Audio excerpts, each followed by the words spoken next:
In section 9.6, we look at properties of logarithms. The first four properties are relatively straightforward. Let's go through them. So this one here says log base b of b is always equal to 1. So when the base of the logarithm matches the argument of the logarithm, you always have 1. And this is relatively simple to understand because the definition of a logarithm is that this means b to the first power is equal to b. And of course we know this is true. The next property says log base b of 1 is always 0, regardless of what the base is. So anytime you're taking a logarithm of 1, you always get 0. And again, we can see that this is true by looking at the definition. B to the 0 power is, of course, equal to 1. Now, the next two properties are a little bit more complicated. They are actually the inverse function properties of logarithms and exponentials. So the fact that logarithm base b and an exponential function base b are inverses of each other tells you that when you plug an exponential function into a logarithmic function and they have the same base, they are going to cancel each other out and you're going to end up just getting x in this case. And in the other one, if you plug a logarithmic function base b into an exponential function base b, those also cancel out and you get x. So let's go through some examples. So in the first example here, we have log base 6 of 1. And so if you know the log of 1 is always 0, regardless of the base, you could immediately just say this is equal to 0. You can always think your way through it. So what you're trying to find is what number do you raise 6 to the power of to get 1? So 6 to the 0 power, of course, is equal to 1. Next example, log base 7 of 7. This is an example of this property. And so this is equal to 1. And of course, this is because 7 to the first power is equal to 7. In the third example, log base 2 of 2 to the 5th power. So notice the base here and here match. So these should cancel each other out and we'll end up just getting 5. And this is an example of this property. And so this is equal to 5. Likewise, in the fourth example, we have 3 to the log base 3 of 4. So again, the base of our exponential is 3. The base of our logarithm is also 3. So these cancel out and we end up just getting 4. And this is an example of this property. So this is equal to 4. And one final example, the natural log of e to the 3rd power. What is this equal to? Well, for this one, you might need to remind yourself that natural log actually means log base e. And so we have the log base e of e to the 3rd power. And so once you write it like that, you should see that this is a lot like this. And so these are going to cancel out, and we just end up getting 3.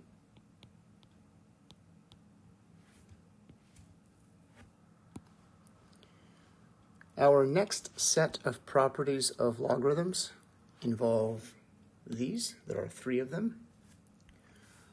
The first one says that if you are taking the logarithm of a product of 2 things, this is equivalent to taking the sum of the independent logarithms. One thing to note here is that whatever base you have here, that base has to stay the same on the other side. The next property says if you have a logarithm of the quotient of 2 things, this is the difference of the logarithms. And again, the base stays the same. And finally, if you have a logarithm base b of something to a power, you can essentially take the power and bring it down in front of the logarithm. And so in this case, it's equal to p times log base b of m. Now, we can use these properties to find alternative expressions of certain logarithmic expressions. So, for example, in this first problem here, it says to write as a sum or a difference, and we have the natural log of x times y squared. So the first thing we can do with this is we can apply this property up here because we have the product of x and y squared. So x is like our m and y squared is like our n. And because of that, we can separate this logarithm into the sum of two logarithms. So we can write this as the natural log of x plus the natural log of y squared. Okay, so we have written it as a sum or a difference. Now, one additional thing that we can do, since we have a power here on y squared, is we can bring that power down in front of the logarithm. That's this property here. And so we can rewrite this as the natural log of x plus 2 times the natural log of y. And we're not saying that one expression is better than the other. We're just recognizing that this is equivalent to this. And by the way, the natural log has a base e, and that's why we kept these as the natural logs on the other side. Same thing for our second example. Let's express this as a sum or a difference. Well, first of all, you can clearly recognize that you have a fraction here, so it would seem fairly obvious that we're going to use this property. And the rule says you take the log of the top minus the log of the bottom. That's what this says here. So for this problem, this is going to be equal to the log of 100 minus the log of x times y. And remember that log means log base 10. Okay? Now, we can take this apart a little bit more because the log of x times y, this is a product of two things, so we can use this sort of product rule up here. And so if we do that, we're going to get the log of 100 minus, now I got to put this in parentheses, the log of xy is the log of x plus the log of y. Right? That's what this is equal to here. Now, the reason that has to go in parentheses is because we are subtracting this. And so we're subtracting the whole thing, which means we have to then distribute the negative. And so we can take this a step further here, and we can say this is equal to log of 100 minus the log of x minus the log of y. And there is one final thing we can do. Log of 100 is equal to 2. And so we can rewrite this as 2 minus the log of x minus the log of y.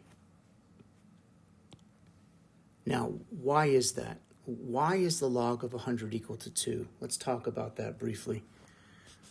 So remember, log of 100 is the same as log base 10 of 100. What is this equal to? Well, it's equal to the power of 10 that gives us 100. Well, we all know that 10 to the second power is 100. And so that is why this is equal to 2, because 10 squared equals 100. Okay, so I'm just explaining where this 2 is coming from. All right, so for our final example here, we want to rewrite as a sum or a difference the natural log of 7 divided by e squared. Okay, this one here. So again, we can say we have a fraction, so we're going to take the natural log of the top minus the natural log of the bottom. And then we can simplify this by saying this is the natural log of 7 minus, and again, this 2 here now can come down in front of the logarithm. So this is minus 2 times the natural log of e. And then this is equal to the natural log of 7 minus 2 times 1, because the natural log of e is equal to 1. And then we can simplify this further by saying this is the natural log of 7 minus 2. And of course, don't subtract, right? Do not subtract the 7 and the 2. This 7 here is attached to the natural log, and so this is the way it stays. Now let's just talk briefly once again. Why is the natural log of e equal to 1? Well, the natural log of e is log base e of e.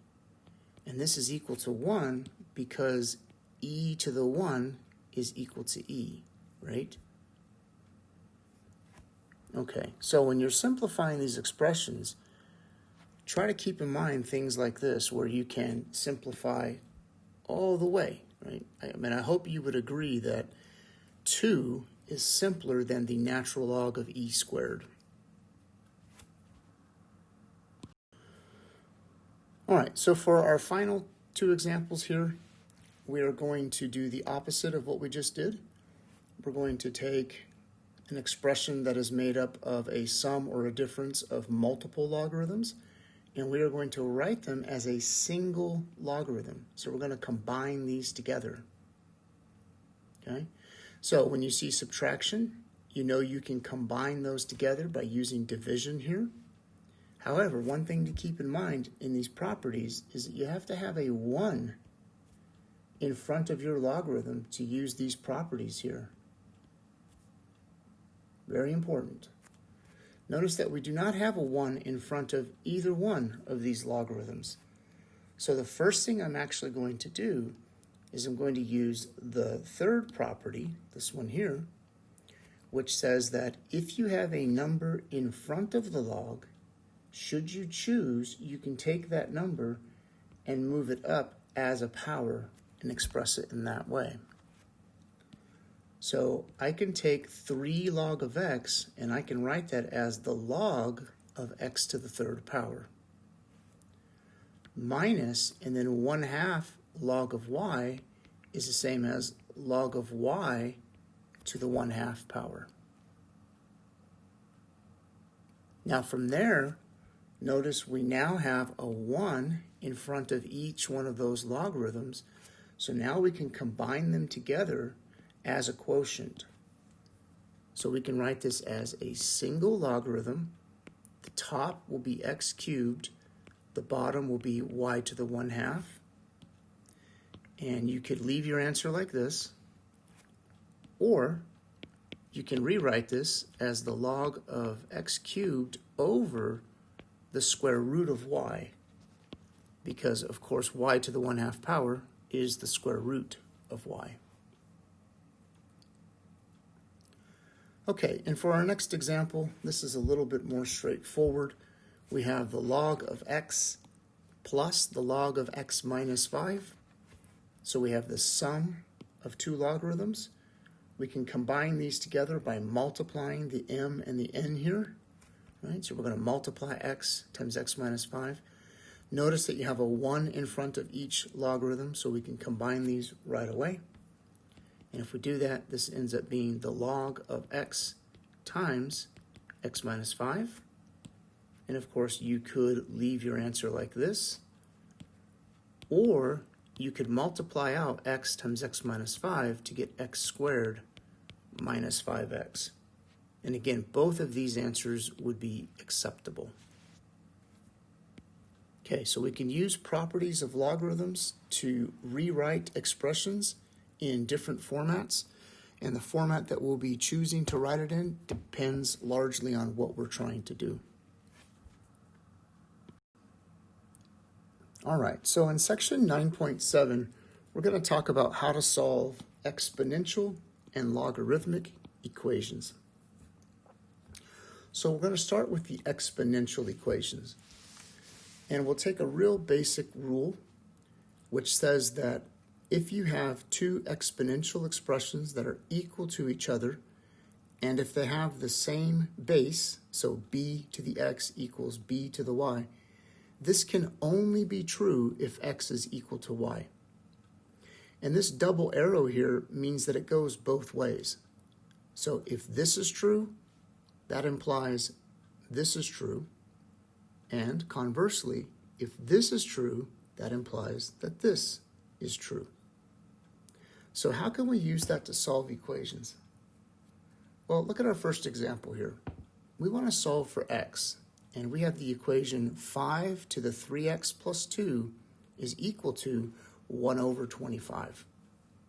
We can rewrite this as 5 to the 3x plus 2 is equal to 1 over 25 is the same as 5 to the negative 2, just using properties of exponents. So now you can see we have a base 5 here, we have a base 5 here. The only way this can be true is if these exponents are actually equal to each other. So this means that 3x plus 2 must be equal to negative 2. And from there we can solve this very simple linear equation. And if we do that, we end up getting x is equal to negative 4/3. All right, for our second example, it's very similar. We have 3 to the x squared minus 2x is equal to 27. So what I need to do here is try to express 27 as a power of 3. And of course, this is pretty simple to do. We have 3 to the x squared minus 2x is equal to 27, which is 3 to the third. And once again, because we have the same base on both sides, we can basically cancel those out, and x squared minus 2x must be equal to 3. And this is a simple quadratic equation. And you can solve this however you like. I'm going to choose to use factoring. And once we do that, we end up getting two possible answers. X equals 3, and also x equals negative 1. So this is how we can solve exponential equations if they have the same base on both sides. Sorry about that. That was my alarm. Anyway, so the big question is, what do we do if they don't have the same base on both sides? So let's talk about that. So here's an example where you do not have the same base on both sides. We have 5 to the x plus 3 is equal to 13. And it's pretty clear that 13 is not going to be some known power of 5, right? So for example, if you had the number 25 here, you could express that as 5 to the second power. There's no way to express 13 as 5 to a power, at least not without using some kind of technology. So we do not have a common base. So when this occurs, we have to use logarithms to help us solve this equation. So there's a property of logarithms that says log base b of x equals log base b of y if and only if x is equal to y. So in other words, if this is true, that implies that this is true, and also the converse. If the second thing is true, that implies the first thing is true. Now in this case, these will only be true if x and y are positive numbers. And this is because you cannot take a log of a negative number and you also cannot take the log of 0. Okay, so that's something to keep in mind. So how does this help us? Well, if these two things are equal, so we're starting with the fact that two things are equal, I can take a logarithm of both sides, and I can choose any logarithm I want. So in this case, I'm going to choose the common logarithm, which is log base 10. Okay? So this means that the log of the left side of the equation must be equal to the log of the right side of the equation. Okay, now it seems like we just made things more complicated, but this allows us to now, using properties of logarithms, we can take this power and we can bring it down in front of the logarithm. That was one of our properties from the last section. So if we do that, we get x plus 3 in parentheses times the log of 5 is equal to the log of 13. Now what we can do next is we can take the log of 5, which is a number, and we're going to distribute it to each of these inside the parentheses here. So we're going to have x times the log of 5 plus 3 times the log of 5. And so if we do that, we get x log 5 plus 3 log 5 equals log of 13. Now, why we're doing that is because we're trying to get the x by itself. So we're going to remove parentheses, and then we're going to subtract this 3 log of 5 from both sides. And this gives us x times the log of 5 is equal to the log of 13 minus 3 times the log of 5. Do not combine these together, okay? Just leave them the way that it is. And then from here, to solve for x, all I need to do is divide both sides by the log of 5. Because when you do that, these will cancel out. And we end up getting x is equal to log of 13 minus 3 times the log of 5 divided by the log of 5. Now, from here, be really careful to not make any mistakes. Don't cancel these out, right? You have two terms up here, and you cannot just cancel this single term here. So this actually is our answer. And oftentimes, you'll be asked to give a decimal approximation to this answer. And so what that means is you need to plug it into a calculator. Now, when you plug it into a calculator, it's really important that you put parentheses around the numerator because you have two terms there. Okay, so when you type that into your calculator, you need to do it something like this. Parentheses, log of 13 minus 3 log of 5, close the parentheses, and then divided by log of 5. So depending on your calculator, that will determine how exactly you enter that in, but this is the basic gist of it. And so when you enter that in, you get negative 1.4063. And it's typical to round to 4 decimal places, but if you're doing your homework online or something, make sure you pay attention to exactly how many decimal places they ask you to round to. So you can see this is a rather complicated process. And again, the reason it's complicated is because we do not have the same base on both sides. Let's try another example. So in this problem, obviously 5 and 3 do not share a common base. And so I'm going to take the same step. I'm going to take a logarithm of both sides. And just to show you that it doesn't matter which logarithm you use, I'm going to use a natural logarithm. Okay? So I'm going to take the natural log of 5 to the x plus 2 equals the natural log of 3 to the 2x. Now, why we do this is because once you have a logarithm, you can bring down the power on both sides.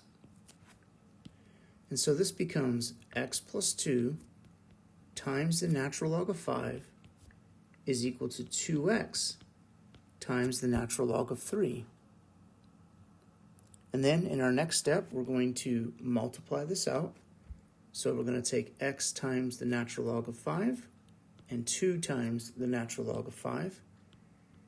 And when we do that, we get x natural log of 5 plus 2 natural log of 5 equals 2x natural log of 3. Okay, now this problem is a little bit different than the last problem because you have an x on both sides of the equation. When that happens, you need to get all your x's on one side. So I'm going to subtract x natural log of 5 from both sides. Now when we do that, on the left-hand side, we get 2 natural log of 5. And on the right-hand side, we get 2x natural log of 3 minus x natural log of 5. Now again, it's very important that you not subtract these. You're not able to subtract these. What we are able to do is identify that each of these two terms has a common factor of x in it. And what I'm going to do is factor out that common factor. So I'm pulling the greatest common factor out of here, which is x, pull it out to the front, and what we have left is 2 times the natural log of 3 minus the natural log of 5. And finally, to solve for x, I just need to get rid of this. So I'm going to divide both sides by 2 natural log of 3 minus the natural log of 5. And in doing that, these cancel out, and we end up getting x equals, so notice that I'm bringing the x to the left-hand side, x equals, and then 2 natural log of 5 divided by 2 natural log of 3 minus the natural log of 5. And again, this is our exact answer, which you will often need to put in. And then sometimes they will ask you for a decimal approximation.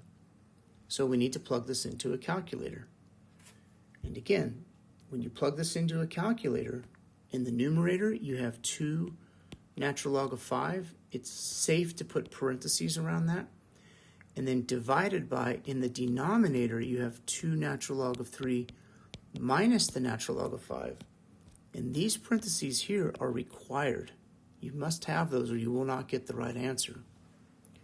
So practice plugging that into your calculator and see if you can get the correct 4 decimal place approximation.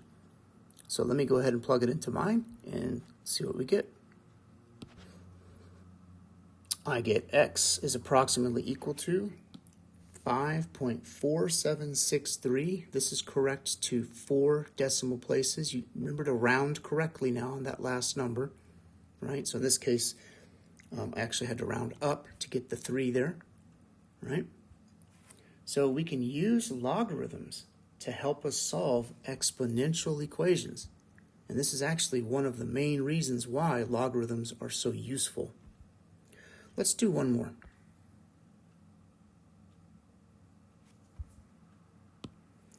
So in our last example, we have e to the 1.6 times t equals 8.49.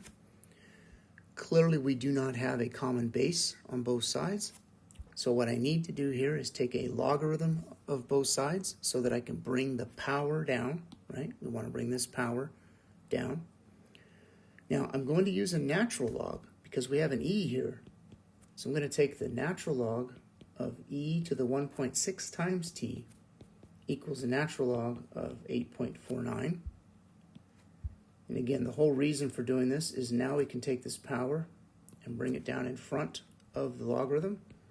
So we get 1.6t times the natural log of e is equal to the natural log of 8.49.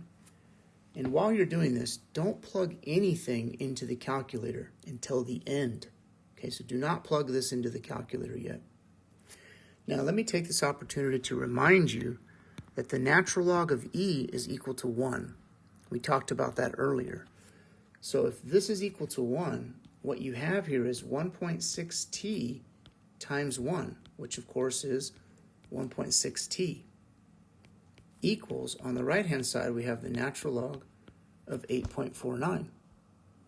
So now to solve for t, all we need to do is divide both sides by 1.6. So we get t is equal to natural log of 8.49 divided by 1.6. This is our exact answer. And then we can get a 4-decimal approximation by simply plugging this into our calculator. So if we take the natural log of 8.49 and divide that by 1.6, we get t is approximately equal to 1.3368. And again, I'm doing my decimal approximations to 4 decimal places. Okay? And again, this is why logarithms are useful. Logarithms actually help us solve exponential equations when we don't have a common base. Let's look at some logarithmic equations now.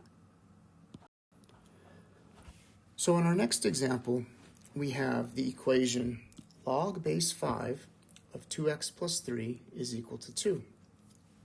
Now we can solve this equation by simply using the definition of a logarithm. And so what we can do is we can say this is the same as 5 to the second power is equal to 2x plus 3. Okay, so I can literally just transform this into that equation. 5 to the second power equals 2x plus 3. This is a very simple equation to solve. This simply says 25 equals 2x plus 3. Subtracting 3 from both sides, we get 22 equals 2x. Dividing by 2 on both sides, we end up getting x is equal to 11. And you should check your answer. Logarithms are kind of finicky. You have to make sure that you're not taking the log of a negative number. So if you plug x equals 11 in here, you can check to see that it works. So again, this is a pretty simple example. We just use the definition of a logarithm to do this. The second example is a little bit different. So what we have here, the way that it's different is we have a logarithm on both sides of the equation. Now, if you have a logarithm of the same base on both sides of the equation, that's equivalent to the arguments being equal to each other. But you can only do this if you have a 1 in front of each of the logarithms. If you don't have a 1, you cannot do this. So notice that we do not have a 1 here, we have a 2. So it would be a really big mistake if you were to cancel the logarithm on both sides. You have to take care of this 2 first. So of course, what we can do with that 2 there is using a property of logarithms, we can bring it up as a power. And so this becomes the log of x plus 6 is equal to the log of x squared. Once we have done this, now we can apply this property, which says essentially, as long as the bases are the same, you can drop the logarithms on both sides and simply make these equal to each other. So this means that x plus 6 must be equal to x squared. And this is a quadratic equation, and so I'll just set it equal to 0. So we get 0 equals x squared minus x minus 6. And then you can solve that using whatever method you like. I will choose to use factoring. And then we get 2 answers. But you have to check your answers. So when you plug in x equals 3, this one will actually work. But when you plug in x equals negative 2, this one fails to work. And the reason is when you plug negative 2 in here, you get a negative number inside of a logarithm. Okay, you cannot take the log of a negative number.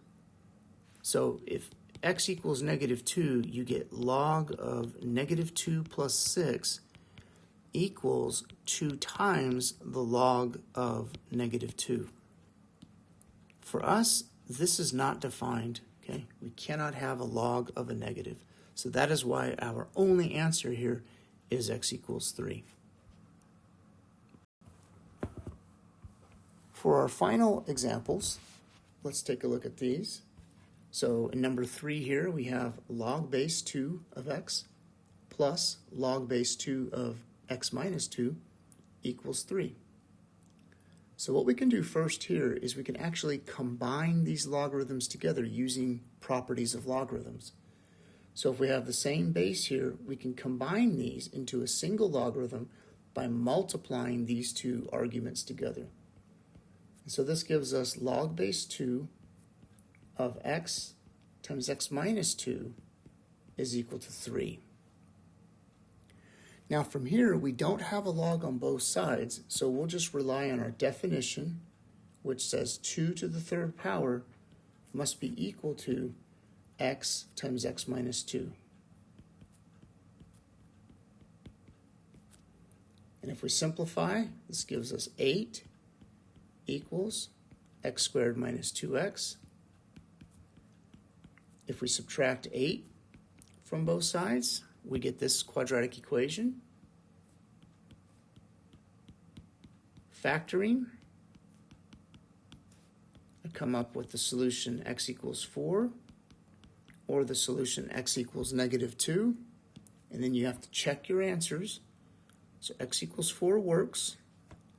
X equals -2 unfortunately fails, because again, when you plug it into the equation, when I plug in -2 here, I'm taking the log of a negative number, and you are not allowed to do that. So we only have one answer here.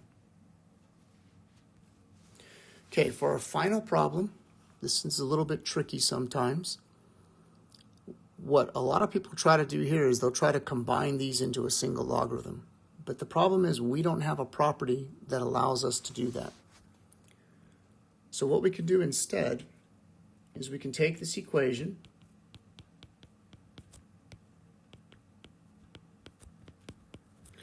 and we can multiply both sides by log of x. Now why I'm doing this is because on the left-hand side, when you multiply by log of x, those will cancel out. And on the right-hand side, we'll get 2 times the log of x. So now this is like the problem that we just did on the previous slide. From here, we can take this 2 and we can bring it up as a power. So again, these are all properties of logarithms. And since we have a log base 10 on both sides with a 1 in front, we can basically cancel the logs away. And this must mean that 5x minus 4 is equal to x squared. And then we can solve the corresponding quadratic equation by factoring.